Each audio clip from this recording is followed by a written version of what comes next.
안녕하세요. 토큰포스트 퇴근길 브리핑입니다. 네, 반갑습니다. 오늘 저희가 준비한 심층 분석은 평소처럼 단순히 뉴스 리스트를 나열하는 게 아닙니다. 시장에 흩어져 있는 데이터와 기사들을 쫙 모아서 그 이면에 숨겨진 구조적인 맥락을 한번 낱낱이 파헤쳐보려고 하는데요. 맞습니다. 사실 오늘 겉으로 드러난 가격표만 보면 정말 거울처럼 고요하거든요.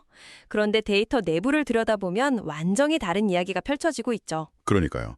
표면적으로는 비트코인과 이더리움 가격이 아주 안정적으로 흘러가고 있는데 물밑에서는 파생상품 거래량이 폭발적으로 늘어나고 대규모 청산 사태가 벌어졌습니다. 여기에 기관의 ETF 자금 유입과 규제 환경 변화까지 아주 복합적인 요인들이 얽혀 있단 말이죠. 네, 굉장히 이질적인 두 가지 힘이 시장에서 정면으로 충돌하고 있는 아주 흥미로운 상황입니다. 그래서 오늘 이 시간에는 이런極단적인 흐름이 왜 발생하는지 종합적으로 분석해 보겠습니다. 자, 먼저 1부, 오늘 시장 흐름부터 요약해보죠. 우리가 수치만 보면 참 평온합니다. 비트코인은 88,859달러 선에서 전날 대비 고작 0.15% 올랐고요. 네, 거의 움직임이 없었죠. 이더리움도 2,333달러 부근에서 0.18% 상승했습니다. 사실상 보합권에서 제자리 걸음을 하고 있는 상태입니다. 현물 가격 흐름만 놓고 보면 투자자들 입장에서는 시장이 방향성을 좀 잃었나 아니면 잠시 쉬어가는 국면인가 이렇게 해석하기 딱 좋거든요. 하지만 자금의 수급 요인을 추적해보면 얘기가 다릅니다. 가격은 평온한데 비트코인의 시장 점유율, 즉 도미넌스가 60% 손으로 떨어졌어요. 이더리움 도미넌스도 10%대로 같이 빠졌잖아요. 맞습니다. 공반 하락을 했죠. 그리고 그 무거운 메이저 자산들이 내어준 빈자리를 XRP나 솔라나 같은 알트코인들이 채우고 있습니다. 전용적으로 자금이 분산되는 순환매 흐름이 포착되고 있는 거죠. 이 데이터에서 흥미로운 점은요. 방금 말씀해주신 그런 조용한 현물 시장 뒤에 파생상품 시장이 무섭게 팽창하고 있다는 사실입니다. 지난 24시간 동안 파생상품 거래량이 전일 대비 무려 81% 이상 급증했거든요. 우와, 81%나요? 네, 금액으로 따지면 8,002억 달러 규모입니다. 게다가 디파이, 즉 탈중앙화 금융 거래량도 17억 달러를 기록하면서 50% 가까이 뛰었습니다. 현물 가격은 0.1% 움직이는데 파생상품 거래량은 80%가 폭증했다니 이거는 정말 기형적인 불균형 아닌가요?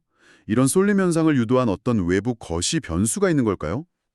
현재 미국 증시 흐름을 포함해서 거시경제 전반에 자산 랠리에 대한 기대감이 아주 강하게 깔려 있습니다.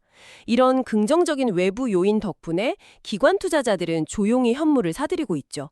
이게 비트코인 가격이 크게 밀리지 않는 이유고요. 하단을 단단하게 방어해주고 있는 거군요. 그렇죠.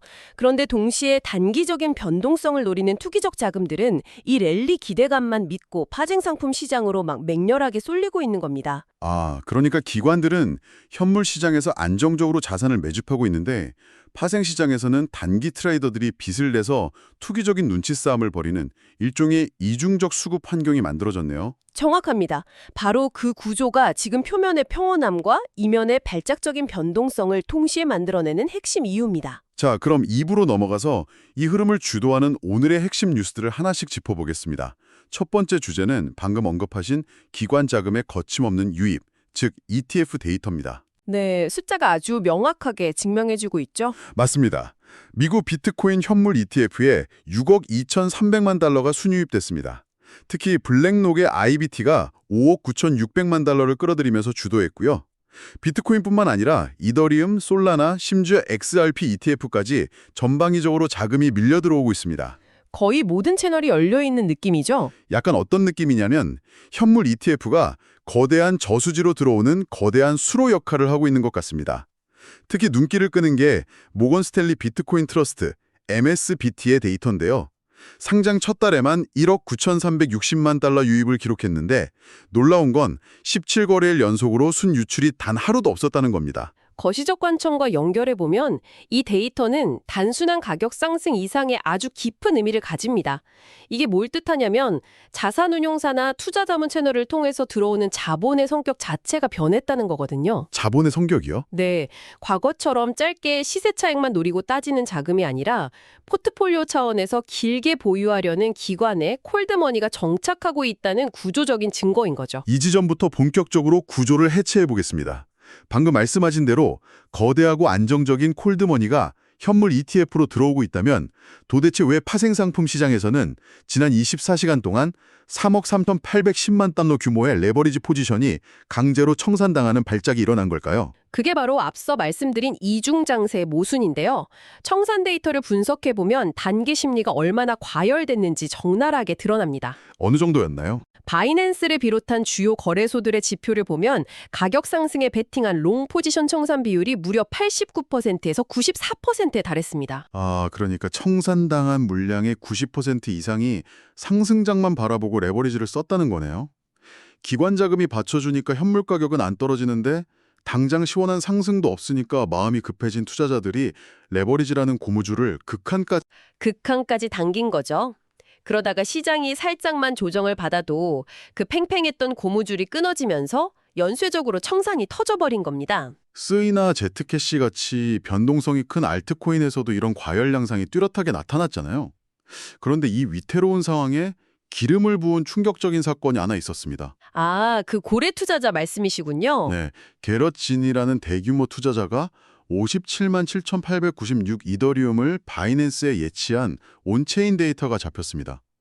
규모만 약 13억 5천만 달러인데 중요한 건 이 물량이 13억 달러라는 천문학적인 추정 손실을 안고 있다는 거였죠. 네, 엄청난 손실을 감수하고서라도 개인 지갑에 있던 코인을 거래소로 옮겼다는 사실 자체가 시장에는 엄청난 공포감을 줍니다. 거래소로 들어왔다는 건 언제든 시장에 물약을 던질 수 있다는 매도 대기 상태로 해석되니까요. 레버리지를 잔뜩 당겨놓고 살얼음판을 걷고 있던 롱 포지션 투자자들 입장에서는 저 거대한 고래가 시장가로 물량을 투척하면 자신들의 포지션이 흔적도 없이 날아갈 거란 긴장감을 느낄 수밖에 없었겠네요. 맞습니다. 고래의 자금 이동 하나가 시장의 단기 과열을 한순간에 항복으로 몰아넣은 결정적인 트리거가 된 셈이죠. 참 흥미롭습니다. 한쪽에서는 ETF로 기관 자금이 차분하게 들어오고 한쪽에서는 고래의 움직임 한 번에 수억 달러가 공중분해되는 야생의 투기판이 공존하니까요. 자, 그럼 세 번째 주제인 규제와 인프라 쪽으로 넘어가 볼까요? 이런 혼란스러운 시장을 정비하려는 움직임들이 보입니다. 네, 제도의 종기는 이 시장의 성숙도를 보여주는 아주 중요한 지표죠. 이번 주에 미국 상원은행위원회에서 디지털 자산 시장 구조 법안, 이른바 클래리티 법안 심의가 예정되어 있습니다. 현재 민주당 상원의원 7명이 캐스팅 보트를 쥐고 있다고 하죠. 그리고 한국국세청은 2027년 과세를 대비해서 220만 달러 규모의 AI, 가상자산 추적 시스템을 구축한다는 뉴스도 있었습니다. 이는 한 가지 중요한 질문을 제기합니다. 규제나 과세 이슈는 투자자들에게 심리적 부담을 주거나 정치적으로 의견이 엇갈릴 수 있는 민감한 사안이잖아요. 그런데 객관적인 관점에서 왜 이런 인프라 구축이 계속 진행될까요? 결국 투명성 때문 아닌가요? 정확합니다.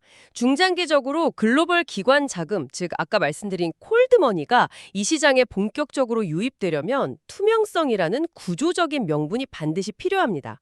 리스크가 통제되지 않는 불투명한 시장에 거대 자본은 들어오지 않으니까요. AI 추적 시스템이나 시장 구조 법안 같은 것들이 결국 기관들이 합법적으로 진입하기 위해 깔아두는 필수 인프라라고 해석할 수 있겠네요. 네, 맞습니다.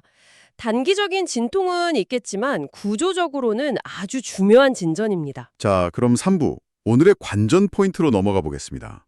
그렇다면 이 모든 지표가 가리키는 방향은 무엇일까요?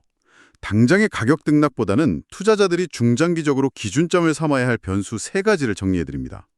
첫 번째는 레버리지 축소 속도입니다. 네, 파생상품 시장에서 롱 포지션 과열이 해소되는 과정을 잘 지켜봐야 합니다. 특히 거래량과 함께 미결제 악정 지표가 안정화되는지를 꼭 추적할 필요가 있습니다. 투기적인 빚이 얼마나 청산되고 시장이 건강해졌는지를 확인해야 한다는 뜻이군요. 두 번째 포인트는 정책 이벤트 일정입니다. 방금 다뤘던 목요일에 CLAT 법안 심의 결과죠. 이 법안이 어떤 형태로 방향을 잡느냐에 따라 글로벌 규제 환경에 미치는 구도적 영향이 아주 클 겁니다. 알겠습니다.